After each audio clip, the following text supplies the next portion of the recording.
Coffee with the Mighty Miracleman time again. So, are you depressed? I'm gonna tell you right now, the best thing to do is still to get up and get done.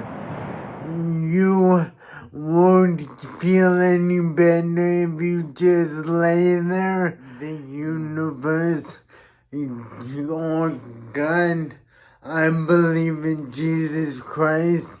He's very giving and loves to help people. If you honestly try your hardest 100% of the time, I haven't seen anyone do that and not be successful. Live longer, feel better, and add that to your